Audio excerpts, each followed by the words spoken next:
Welcome to our channel Mother's Passion. இன்றைக்கி நம்ம பார்க்க போகிறது 2 கஷாயம். அதாவது மழை குளிர்காலத்துக்கு ஏற்ற சளி இருமலுக்கு கட்டுப்படுத்தக்கூடிய ஒரு கஷாயம். வீட்டில் உள்ள பொருட்களை வச்சு நம்ம வீட்டு வைத்திய முறையில் அந்த காலத்தில் நம்ம முன்னோர்கள்லாம் நம்மளுக்கு பயன்படுத்திய அந்த பொருட்களை வச்சு கஷாயம் எப்படி போடுறதுங்கிறத பற்றி தான் நான் இன்றைக்கி இந்த வீடியோவில் சொல்ல போகிறேன். 2 விதமான கஷாயம். அது எது உங்களுக்கு விருப்பமோ அதை நீங்கள் செய்துக்கலாம். இப்போ முதல் கஷாயத்துக்கு என்னென்ன பொருள்லாம் தேவைங்கிறத பற்றி இப்போ பார்ப்போம்.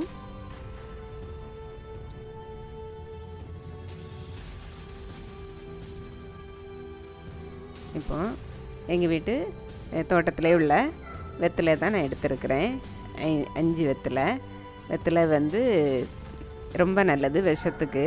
வெத்தலையும் மிளகும் வச்சு எப்பேற்பட்ட விஷக்கடிக்கும் சவைச்சி விடுங்கன்னா அந்த விஷம்லாம் இறங்கிரும்னு பெரியவங்க சொல்லுவாங்க.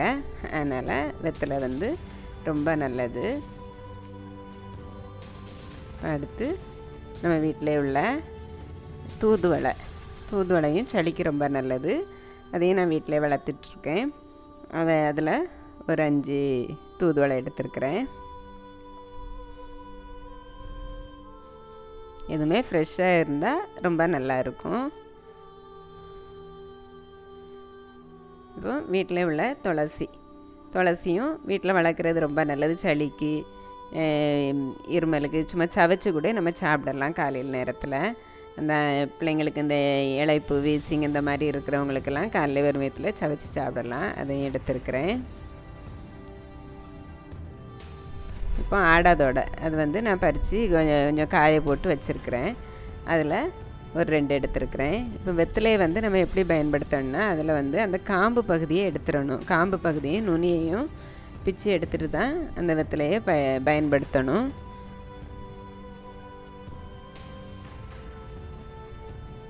ஒவ்வொன்றிலையும் அந்த காம்பையும் நுனியையும் பிச்சு எடுத்து அதை நம்ம பயன்படுத்தலாம். எல்லாமே ஒரு 2-3 தண்ணி விட்டு நல்லா கழுவி இருக்கேன். ஏன்னா அதில் எதுவும் பூச்சி எதுவும் இருந்தாலும் நம்ம நல்லா சுத்தப்படுத்தி வீட்டிலே உள்ளதுனாலுமே நம்ம சுத்தப்படுத்தி பயன்படுத்தினா தான் நல்லது.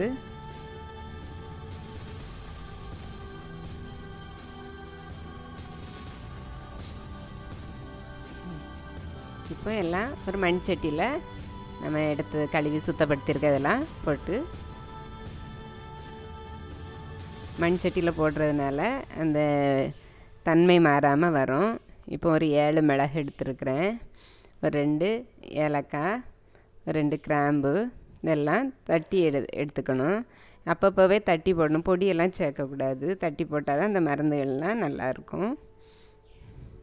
இப்போ அதையும் தட்டி அதில் போட்டிருக்க இலைகளோடு சேர்த்துக்கலாம். இப்போ 1 டம்ளர் தண்ணி சேர்த்துருக்குறேன். நல்லா கொதிக்க விடணும். அந்த 1 டம்ளரும் அரை டம்ளராக வற்றணும். இது வந்து ஒரு ஆளுக்கு தான் இந்த அளவு நான் சொல்லியிருக்கிறேன். நீங்கள் கூட கொஞ்சம் வேணால் அதுக்கேற்ற நீங்கள் எல்லா பொருட்களையும் சேர்த்து அதே மாதிரி பாதியாக வற்றுறது வரைக்கும் வச்சு குடிச்சிக்கலாம்.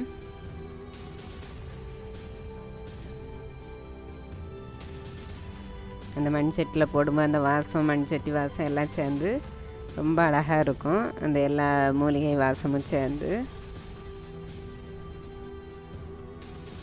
எப்படியும் ஒரு 15 to 20 நிமிஷம் ஆகும் அது பாதியாக வற்றுறதுக்கு.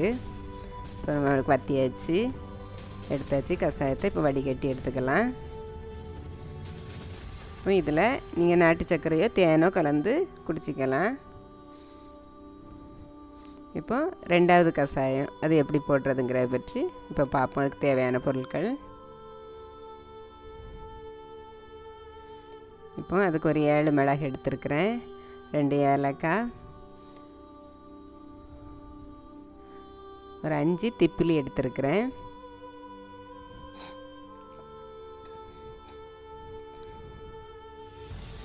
2 கிராம்பு எடுத்துருக்கிறேன். கிராம்பு வந்து எல்லா இதுலேயுமே நம்ம சளிக்கு நல்லது.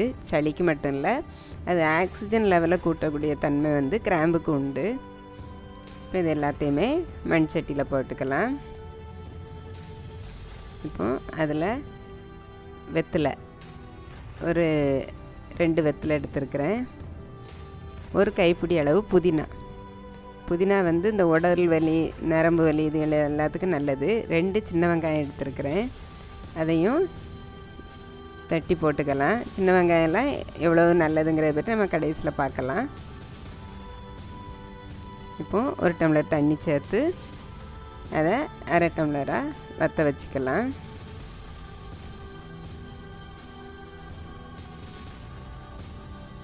இப்போ அதில் ஒரு 5 பல் பூண்டு தோலோடு தான் சேர்க்கணும். ஏன்னா தோலில் ரொம்ப நல்ல சத்துலாம் இருக்குது. அதை சும்மா லைட்டாக 1-2 தட்டி அதையும் போட்டுக்கலாம். பூண்டும் ரொம்ப நல்லது சளிக்கு. அதை பற்றிலாம் நம்ம கடைசியாக பார்க்கலாம். இப்போ நல்லா கொதித்து வருது. பூண்டு சேர்த்துருக்கிறனால கொஞ்சம் பொங்கி வரும். அதனால் அதை கொஞ்சம் பொங்காத அளவுக்கு நம்ம பார்த்துக்கணும். பொங்கி சிந்தாத அளவுக்கு பார்த்துக்கணும்.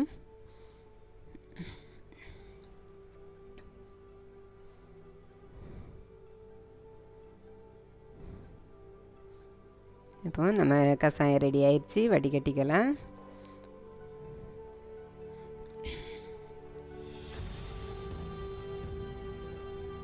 இப்போ அதில் அதிமதுரை பொடி, அதாவது அதிமதுரையும் சளிக்கு ரொம்ப நல்லது. அந்த அதிமதுரை பொடியை நம்ம அந்த கஷாயத்தில் சேர்க்குறோம்.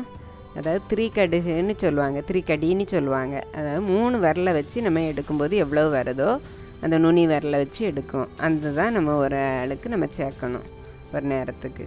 அதை சேர்த்து நல்லா கலந்து விட்டுக்கலாம். ஏன்னா அதிமதுரத்துலேயே இனிப்பு சுவை உள்ளது தான். அதனால் தேன் சேர்க்கண்ணி கூட இல்லை. ஆனாலும் நான் சேர்த்து காட்டியிருக்கிறேன்.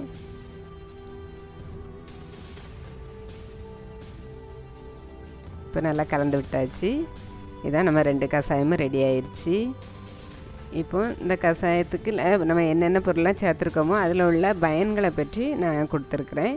நீங்கள் அதை பாருங்கள். வெத்தலை வந்து சளிக்கு ரொம்ப நல்லது, விஷக்கடிக்கும் ரொம்ப நல்லது. அதனால் அந்த சளி இருக்கிறவங்களுக்கு வெத்தலையை கஷாயம் போட்டு கொடுக்கறது ரொம்ப நல்லது. ஆடாதோட அதுவும் சளி, இருமல் எல்லாத்துக்குமே, மூச்சு, ஆஸ்துமா, அலர்ஜி எல்லாத்துக்குமே நல்லது. நோய் எதிர்ப்பு சக்தி எல்லாத்துக்குமே அது நல்லது. ஆடாதோடலாம் பொடியாகவே கிடைக்கும். கற்பூரவல்லி அது வந்து அதை சும்மா கஷாயம் போட்டு குடித்தாலே ரொம்ப நல்லாயிருக்கும். தொண்டைக்கட்டு, அந்த தொண்டை சளி, இருமல், குரல் ஒரு மாதிரி கரகரன்னு இருக்கிறது, இது எல்லாத்துக்குமே கற்பூரவல்லி நல்லது. தூதுவளை அதை வந்து அதுவும் சளிக்கு நல்லது. ஆஸ்துமா, அலர்ஜி, இருமல், சளி, காய்ச்சல் இது எல்லாத்துக்குமே அந்த தூதுவளையும் நல்லது.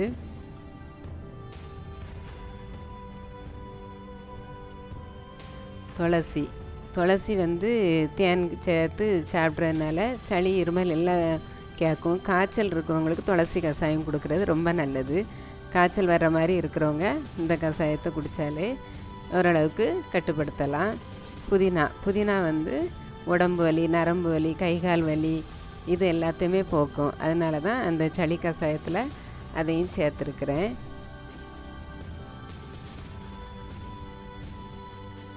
வெங்காயம் வந்து ஒரு ஆன்டி ஆக்சிடெண்ட்டாக செயல்படுது. அதனால் அது நோய் எதிர்ப்பு சக்திக்கு ரொம்ப நல்லது. அதனால் சளி இருக்கிறவங்க அதை சும்மா பச்சையாகவே சவிச்சு கூட சாப்பிடலாம். சளி ரொம்ப ஜலதோஷம், சளி இருக்கிறவங்களுக்கு அது உடனே கேட்கும். அதனால் அந்த வெங்காயத்தையும் நான் இந்த மருந்தில் சேர்த்துருக்குறேன்.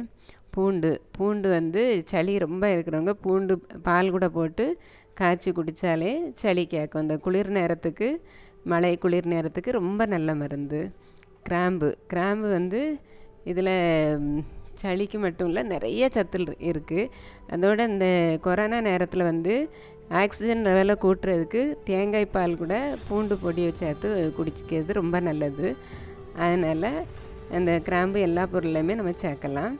அதனால் நான் அந்த மருந்தில் நான் கிராம்பையும் சேர்த்துருக்குறேன்.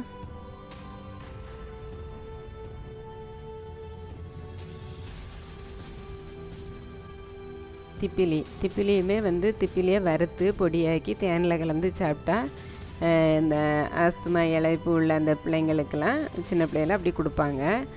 அதனால் திப்பிலி சளி, இருமல், கபம், நெஞ்சு சளி இது எல்லாத்துக்குமே நல்லது. அதிமதுரம் அதுவுமே சளி, ஆஸ்துமா, தொண்டை கரகரப்பு எல்லாத்துக்கும் நல்லது. அதிமதுரமும் நான் அதனால தான் அதில் சேர்த்துருக்குறேன்.